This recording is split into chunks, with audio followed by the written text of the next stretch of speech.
Hello বন্ধুরা, প্রিয় ছাত্রছাত্রীরা, তোমরা দেখছো ডাব্লিউবি প্রি টিউশন। আমি জয়ন্ত ধারা। তো আমি ক্লাস 1 থেকে 10 অবধি সমস্ত ক্লাসের মডেল অ্যাক্টিভিটি টাস্কগুলো করাচ্ছি। তোমরা আজকে দেখো আগস্ট মাসের নতুন যে মডেল অ্যাক্টিভিটি টাস্কটা দিয়েছে তৃতীয় শ্রেণী, সেটা দেখো গণিত। তো গণিতটা নিয়ে আজকে আমরা আলোচনা করি। প্রথমের অঙ্কটা কি দিয়েছে দেখো, বলছে 52 গুণিতক 3। তো 52কে 3 দিয়ে গুণ করলে কত হবে? এখানে সেই অপশানগুলো দিয়েছে এ বি সি ডি, সেগুলোর মধ্যে কোনটা সঠিক হবে দেখো। তো 52কে যদি আমরা 3 দিয়ে গুণ করি কত হবে? 156 হবে। এইটার সাথে কোনটা এখানে মিলবে সেটা দেখো। তাহলে এখানে অপশান বি এরটা সঠিক হবে, 50 গুণিতক 3 প্লাস 2 গুণিতক 3। যা উত্তর বেরোবে এখানে 52কে 3 দিয়ে গুণ করলে সেই উত্তর বেরোবে। তো এটা কিভাবে উত্তরটা আসছে দেখে নাও। তো দেখো এখানে কিভাবে এসেছে, এখানে দেখো 52কে যদি আমরা কত দিয়ে গুণ করব? 3 দিয়ে। 52কে আমরা 3 দিয়ে গুণ করলে কত হবে? 50। এখানে দিয়েছে অপশান বি এরটা কি আছে? 50 গুণিতক 3 যোগ 2 গুণিতক 3। তাহলে 50 গুণিতক 3 মানে কত হয়? 150। তার সাথে যোগ 3 দুগুণে 6, তাহলে 150 আর 6 যোগ করলে কত হবে? 156। তাহলে আমাদের অপশান বি হবে রাইট অ্যান্সার। ঠিক আছে, তোমরা অপশান বিটা সঠিক করে নেবে। তারপরে কোশ্চেনটা কি বলেছে দেখো। তারপরে কোশ্চেনটা বলেছে একটি জামার দাম 100 টাকা, এইরূপ 4টি জামা কিনতে খরচ কত হবে? ধরো তুমি একটা জামা কিনেছো 100 টাকা নিয়েছে, তাহলে এরূপ 4টি জামা কিনতে তোমার কত টাকা খরচা হবে? তাহলে এখানে তুমি যদি হিসেব করতে চাও, যোগ করে 100 আর একটা জামা কিনলে 100, তাহলে 200 টাকা, আর একটা জামা কিনলে 100 টাকা, 300 টাকা, আর একটা জামা কিনলে কত হয়ে গেল? 400 টাকা। তাহলে আমরা সেটাকে কিভাবে বার করব? দেখো 100 গুণিতক 4 মানে কত হয়? 400। আর তোমার এখানে 100 প্লাস 100 এরকম করেও তুমি যদি দেখতে চাও, তাহলে সেই ক্ষেত্রেও তোমার কত বেরোচ্ছে? 400 টাকা। তাহলে আমরা সঠিক উত্তর এখানে হবে বি, 100 গুণিতক 4 সমান সমান 400 টাকা হবে। তাহলে অপশান বি হবে সঠিক উত্তর। ঠিক আছে, এবার গয়েরটা দেখো। গয়েরটা কি বলেছে? 360কে 3 দিয়ে ভাগ করলে ভাগফলের শতকের ঘরের অঙ্কটি হলো কত? তাহলে 360কে আমরা 3 দিয়ে আগে ভাগ করে দেখে নিই কত ভাগফল বেরোচ্ছে। তো দেখো উত্তরটা এখানে কিভাবে করবে। 360কে 3 দিয়ে ভাগ করবে, তো 360কে ভাগ করলে কত বেরোচ্ছে? 3 1 কে 3, 6 নামলো, 3 দুগুণে 6, শূন্য নেমে গেল, 3-এর সাথে 0 গুণ করলে 0 হয়, তাহলে 3 0 0। তাহলে আমাদের ভাগফল বেরোলো কত? 120। তাহলে আমাদের ভাগফল বেরোলো কত? 120। এবার একে একক দশকে বসাও। একক দশক শতক লিখবে, লেখার পর সংখ্যাগুলো বাঁ দিক থেকে ডান দিক থেকে বসিয়ে বসিয়ে যাবে। 0 এককের ঘরে, 2-এর ঘরে, দশক হচ্ছে 2-এর ঘরে, আর শতকের ঘরে হচ্ছে 1। তাহলে আমাদের এখানেও জানতে চেয়েছে শতকের ঘরে কত হবে। তাহলে শতকের ঘরে কত হচ্ছে? 1। তাহলে আমাদের অপশান সি হবে রাইট অ্যান্সার। ঠিক আছে, এবার ঘয়েরটা দেখো। ঘয়েরটা বলেছে 100 ভাজিতক 5 ভাগটিতে ভাজক হলো। তাহলে ভাজক আমরা কি করে বার করবো? ভাগ করে নেবো এরম করে 5 দিয়ে। তাহলে কত হবে? 5 5 20 100। তাহলে এখানে জানতে চেয়েছে কি ভাজক হলো কোনটা। তাহলে ভাজক কোনটাকে বলি? যেটা দিয়ে ভাগ করি সেটাকে আমরা ভাজক বলি, যেটাকে ভাগ করি এটাকে কি বলে? ভাজ্য বলি, আর এটাকে কি বলি? ভাগফল। আর যেটা পড়ে থাকে লাস্টে এটাকে আমরা কি বলি? ভাগশেষ। ঠিক আছে, বোঝা গেল? এটাকে আমরা কি বলি? ভাজক। তো এখানে আমাদের জানতে চেয়েছি কি ভাজক কোনটি। তাহলে ভাজক হলো কত? 5। বোঝা গেছে বন্ধুরা? এরপরে দেখো, এরপরে আমরা করব 2-এর দাগের অঙ্কগুলো। বলেছে সত্য মিথ্যা যাচাই করতে বলেছে। বলেছে ভাগশেষ ভাজকের থেকে বড় হয়। তাহলে এটা কি হবে? ভাগশেষ ভাজকের থেকে বড় জানতে চেয়েছে। তাহলে আগের অঙ্কটাই দেখো আমি বুঝিয়ে দিই। ভাগশেষ কোনটা? এইটা শেষে যেটা পড়ে থাকে।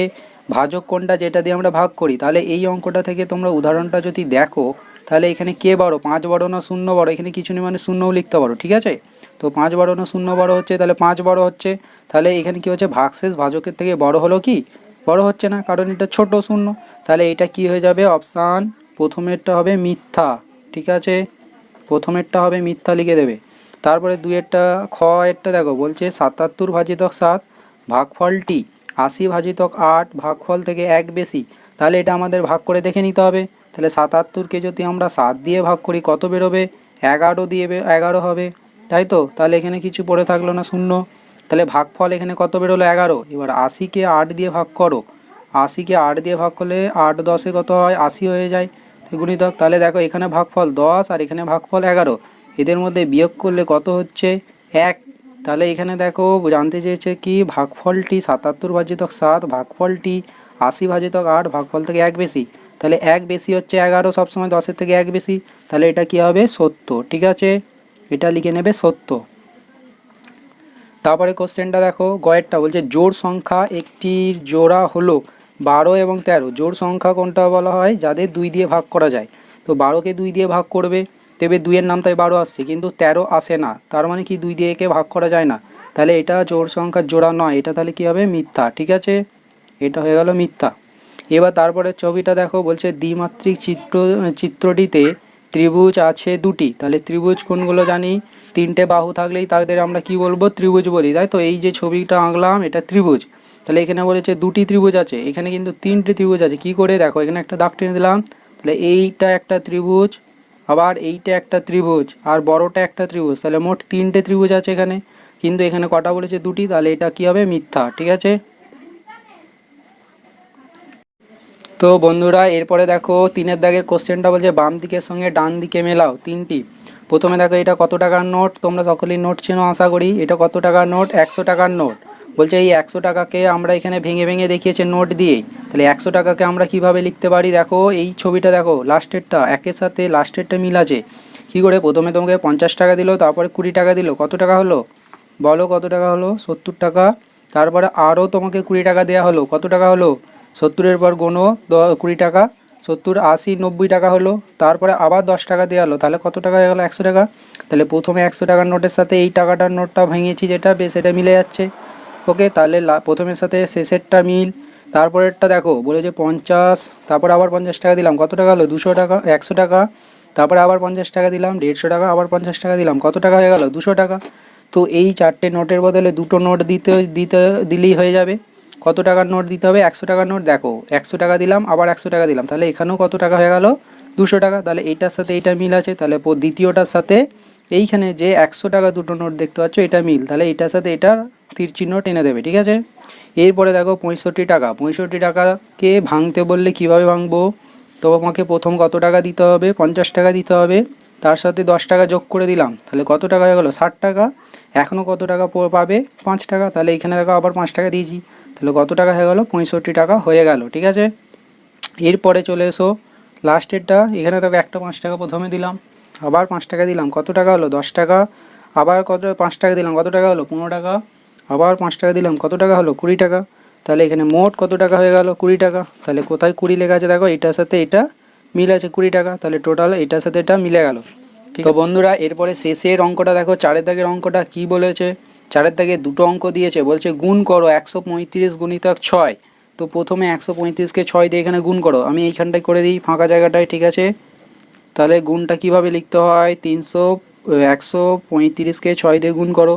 তাহলে গুণ করব কিভাবে, 5-এর সাথে এই 6-এর সাথে 5-এর গুণ করো আগে, 5 6 কত হয়, 30, 30-এর কত বসবে, 0, হাতে রইল 3, 3 6 কত হয়, 18, 18-এর পর 3 গিট গোনো, 18, 19, 20, 21, 21-এর কত বসবে, 1, হাতে রইল কত, 2, 6 1 কে 6 হবে, আর এই 2 যোগ হয়ে যাবে, কত হবে, 6 1 কে 6 আর 2 8, তাহলে কত উত্তর হবে, 810। ঠিক আছে। তাহলে আমাদের 4-এর দাগে কয়ের উত্তরটা হবে 810। এরপরে ক্ষয়ের বলছে 605টি আপেল 6টি বাক্সে সমান সংখ্যায় রাখলে প্রত্যেকটি বাক্সে কতগুলি আপেল রাখা হলো, বাক্সের বাইরে কতগুলি রইল। ধরো তোমাকে 605টি আপেল দেওয়া হয়েছে, 6টি বাক্সে যদি রাখতে দেয় তাহলে কি করতে হবে, ভাগ না গুণ করতে হবে, নাকি যোগ করতে হবে, নাকি বিয়োগ করতে হবে, বলো। তাহলে কি করতে হবে, সমান ভাগে বলেছে, যেহেতু সমান সংখ্যায় রাখতে গেলে কি করতে হবে, ভাগ করতে হবে। তাহলে 605কে আমরা 6 দিয়ে ভাগ করব। কেন, 6টা বাক্স বলেছে, দেখো 6টা বাক্স আমি এঁকে নিয়েছি, তাহলে 6টা বাক্সে কী করে কটা করে থাকবে সেটা আগে দেখে নিই। তাহলে 6 দিয়ে আগে ভাগ করব, তাহলে 6 দিয়ে 605কে ভাগ করলে 100 দিয়ে খাওয়াও 600 হয়ে গেল, দিয়ে এটা কত নেমে গেল, 5, এখানে 5 নেমে গেল। ঠিক আছে। তো এখানে 5 নেমে গেছে, তাহলে 5টা কী থাকবে, বাইরে পড়ে থাকবে। আর এই যে 100 ভাগফল বেরিয়েছে, তাহলে প্রত্যেকটা বাক্সে 100টা করে রাখতে পারবে। প্রথম বাক্সে 100টা, তারপরে বাক্সে 100টা, কত হয়ে গেলো, 200টা, তারপরে আবার 100টা, 300টা, আবার 100, 400, আবার 100, 500, আবার 100, কত হয়ে গেলো, 600। তাহলে 600টা আপেল তুমি 6টা বাক্সের মধ্যে রেখে ফেললে 100 100 করে। এখনও কিন্তু কটা পড়ে থাকবে, 5টি। তাহলে এখানে লিখে দেবে কতগুলি করে আপেল রাখতে পারে, অতএব বাক্সে প্রত্যেকটি বাক্সে 100টি করে আপেল রাখা হলো। ঠিক আছে। আর কটি বাক্সে পড়ে থাকবে, বাক্সের বাইরে পড়ে থাকবে, বাক্সের বাইরে 5টি রইল। ঠিক আছে। তাহলে এত দূর হয়ে গেল আমাদের। ওকে, ঠিক আছে। তো আশা করি অঙ্কগুলো দেখে তোমাদের ভালো লেগেছে। যদি চ্যানেলটাই নতুন হয়ে থাকো প্লিজ সাবস্ক্রাইব করে দেবে, আরও নতুন নতুন ক্লাসগুলো পাওয়ার জন্য এই চ্যানেলটা ফলো করো, তোমাদের সমস্ত সমাধান করে দেওয়া হবে। Thank you for watching.